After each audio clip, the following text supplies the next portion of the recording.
ഒരു കാര്യം ചെയ്യുമ്പോൾ ഇത് ഞാൻ ചെയ്യുന്നു, ഇത് എൻ്റേതാണ്, എൻ്റെ കഴിവാണ്, ഞാനാണ് ഇതെല്ലാം ചെയ്യുന്നത്, ഇതെല്ലാം എനിക്ക് വേണ്ടിയാണ് എന്നുള്ളൊരു ചിന്ത വരുമ്പോൾ നമ്മൾ അഹങ്കാരത്തിന് അടിമയായി. അഹങ്കാരം വന്നു കഴിയുമ്പോൾ പിന്നെന്തായി? പിന്നെ രജോ ഗുണം വന്നു. രജോ ഗുണം വന്നു കഴിഞ്ഞാൽ പിന്നെന്താണ്? ആസ്വദിക്കാൻ, എല്ലാം എൻ്റെ ആസ്വാദനത്തിന് വേണ്ടിയായിരിക്കണം എന്നുള്ളൊരു മനോഭാവത്തിലേക്ക് നമ്മൾ മാറും. ഇനി അതിനാരെങ്കിലും തടസ്സം നിന്ന് കഴിഞ്ഞാൽ അവർ നമ്മുടെ ശത്രുവായിട്ട് മാറും, അവരോട് നമുക്ക് ദേഷ്യം തോന്നും. അങ്ങനെയുള്ള മനോഭാവത്തിൽ ഇരിക്കുന്ന വ്യക്തികൾ ഏറ്റവും വലിയ മൂഢന്മാരാണ്. എന്തുകൊണ്ട് മൂഢന്മാരാണ്? കാരണം ഞാൻ എൻ്റേത് എന്ന് ചിന്തിക്കുന്നത് തന്നെ തെറ്റല്ലേ? അപ്പം ഞാൻ ഈ ശരീരമാണെന്ന് ചിന്തിക്കുകയാണെങ്കിൽ അത് ഏറ്റവും വലിയ മണ്ടത്തരമാണ്. കാരണം ഞാൻ ഈ ശരീരമല്ല.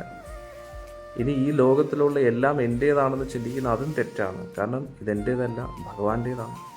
സർവചരാചരങ്ങളുടെയും അധിപൻ എന്ന് പറയുന്നത് ഭഗവാനാണ്. എന്നിട്ട് ഈ പ്രപഞ്ചത്തിലുള്ള എല്ലാം അദ്ദേഹത്തിൻ്റെതാണ്. എന്നിട്ട് ആ ഒരു കാര്യം മറന്നു കഴിഞ്ഞാൽ അത് ശരിയല്ലല്ലോ. എവിടെയാണ് രുദ്രന് ഇരിക്കാനുള്ള സ്ഥലം കൊടുത്തിരിക്കുന്നത്? ഹൃദയത്തിലാണ് ആദ്യം ഇരിക്കാൻ പറ്റുന്നത് അല്ലേ? ആദ്യത്തെ സ്ഥാനം ഹൃദയത്തിലിരിക്കുക അല്ലേ? പിന്നെ രണ്ടാമത് പറഞ്ഞു ഇന്ദ്രിയങ്ങളിലിരിക്കാൻ പറഞ്ഞു. അന്നേരം നമ്മുടെ ഉള്ളിൽ ദേഷ്യം വരുമ്പോൾ, ഇവിടെ പ്രഭുപാദി എത്ര മനോഹരമായിട്ടാണ് പറയുന്നത് നോക്കണേ. ഹൃദയത്തിൽ ദേഷ്യം വന്ന് അഹങ്കാരം കൊണ്ട് ദേഷ്യം വരുമ്പോൾ എന്ത് പറ്റും? ഇന്ദ്രിയങ്ങളിലൂടെ അത് പ്രകടമായി തുടങ്ങും. എങ്ങനെ? കണ്ണുകളിൽ ദേഷ്യം കാണാൻ പറ്റും, കൈകളിലും കാലുകളിലും. അന്നേരം കണ്ണും കൈയും കാലും ഒക്കെ എന്താണ്? ഇന്ദ്രിയങ്ങളാണ്. അന്നേരം ഹൃദയത്തിൽ നിന്നും ഇന്ദ്രിയങ്ങളിൽ ഒരാളുടെ ദേഷ്യം കണ്ടു തുടങ്ങും. അന്നേരം ഇവിടെ പ്രഭുപാദി അടുത്തൊരു ഉദാഹരണം നൽകുന്നുണ്ട്. ഒരു വ്യക്തി ദേഷ്യപ്പെടുമ്പോൾ കണ്ണ് നന്നായി ചുമന്ന്, എന്നിട്ട് കൈയൊക്കെ ഇടിച്ച് കാല് വെച്ചൊക്കെ ചവിട്ടാൻ നോക്കും ചുറ്റുമുള്ള സാധനങ്ങളൊക്കെ. മനസ്സിലായില്ലേ? അത് ദേഷ്യം പ്രകടിപ്പിക്കുന്നതാണ്. അന്നേരം അങ്ങനെ ഒരു ദേഷ്യം പ്രകടിപ്പിക്കുന്നതിൻ്റെ അർത്ഥം അവിടെ രുദ്രന്റെ സാന്നിധ്യം വന്നു എന്നാണ് നമ്മൾ മനസ്സിലായത്.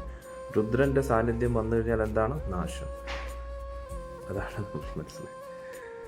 അന്നേരം ഒരു വ്യക്തി ക്രോധത്തിലിരിക്കുമ്പോൾ ആ വ്യക്തി വളരെ ശക്തമായിട്ട് ശ്വാസം എടുത്തുകൊണ്ടേയിരിക്കും, വളരെ വേഗത്തിൽ.